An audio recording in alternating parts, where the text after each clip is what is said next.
Hi everyone, I'm Teacher Cheryl and welcome to my channel. In today's video, we are going to be looking at tackling effective questions. Now you will find that this is a common question type in the O-level English comprehension exams. So it's important to know how to answer these sorts of questions. So let's jump right into it. First of all, you will need to know what effective means. Does effective mean good? Not necessarily. So I looked at Cambridge Online Dictionary and this is what I found. It says that effective means successful or achieving the results that you want. So effective does not necessarily mean good, but it refers more to something that actually works. So linking this back to comprehension, a word or a phrase is effective because it is successful in clearly communicating something to the reader. So it's important to remember this when we are answering these types of questions. Let's take a look at a first example. In paragraph 5, the writer says that the old road teased like a mirage. In what two ways is this expression particularly effective? Let's take a look at the part of the passage where this phrase is taken from.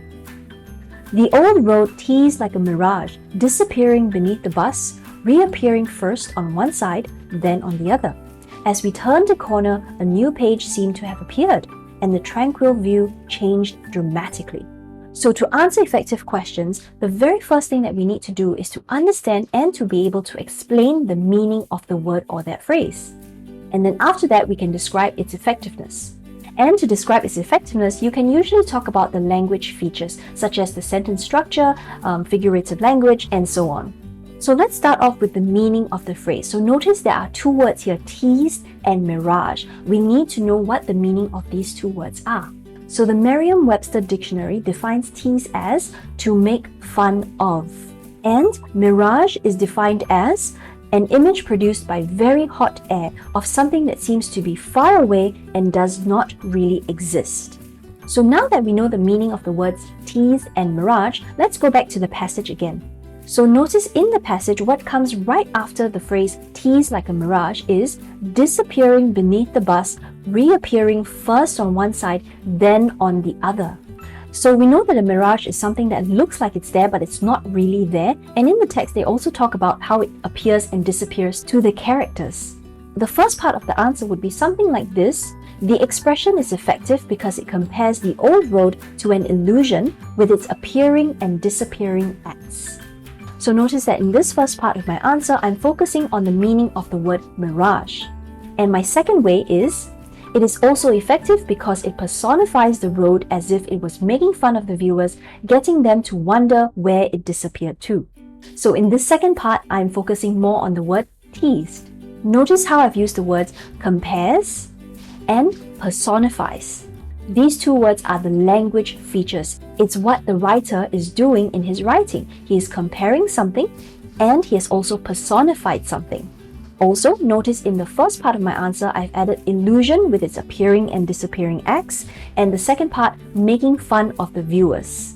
These parts of my answer refers back to the meaning of the phrases. Let's try a second question.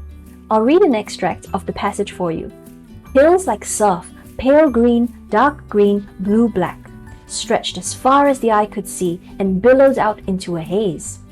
Paddy terraces, tiny and obstinate, clung on grimly, climbing like dwarf staircases up the precipitous slopes. In the O-level paper, the questions are, in paragraph 6, which words suggest the hills are like the sea? And the second part is give one reason why this comparison is effective. Now, because I'm only focusing on effective questions, I'm going to only focus on part 2. So let me rephrase part 2 of the question. Give one reason why a comparison between the hills and the sea was effective. So remember, what I need to do first is to understand and explain the meaning of the word or the phrase, and then I can describe its effectiveness. So what I'd like you to do is pause the video here, craft your answer to this question, and let me know your answers in the comment box below. Okay, I hope you've done that. So let's go through the answer. So first of all, the question tells us that the writer has compared the hills and the sea. So I will need to go back to the passage and look for the parts where the writer has actually done this. So looking at the first part of the sentence, hills like surf. So surf is definitely something that is part of the sea. And let's take a look at the definition of the word surf. So surf is defined as the swell of the sea that breaks upon the shore. It is also defined as the foam, splash, and sound of breaking waves. So this is what a surf looks something like. The swell of the waters in the sea, or the rise and fall of the waters, and the foam and the splashing of the water. I'd like you to take a moment now to think about how the writer has compared this surf to the hills. To give you a bit more perspective, I'm going to show you a picture of the hills so you can compare the surf and the hills side by side. Do you notice any similarities between the hills and the surf? The main similarity that I can spot are crests and troughs. Remember what I said before? The surf is the rising and falling of the water. So we call these the crest, which is the high part of the wave, and the troughs, which is the lower part of the waves. Notice how the hills also have the crests, which are the higher parts, as well as the troughs, which are the lower parts.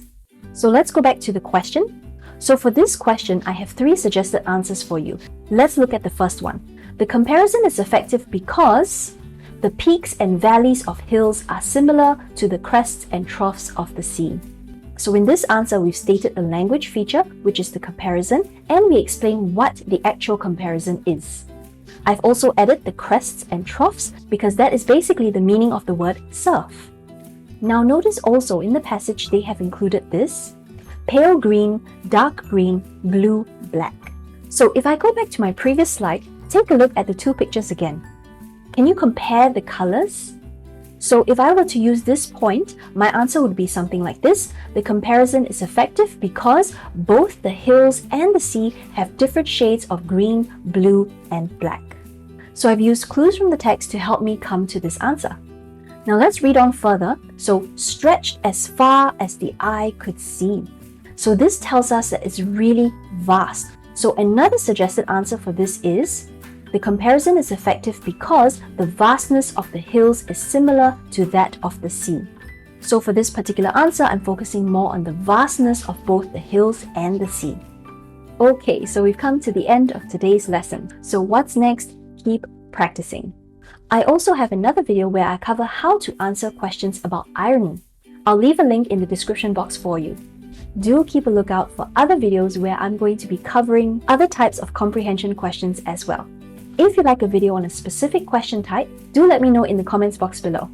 If you found this video useful, please give it a like and subscribe to my channel for more videos like this. Also, feel free to share this video with your friends or family whom you think might find it useful as well. See you in the next one.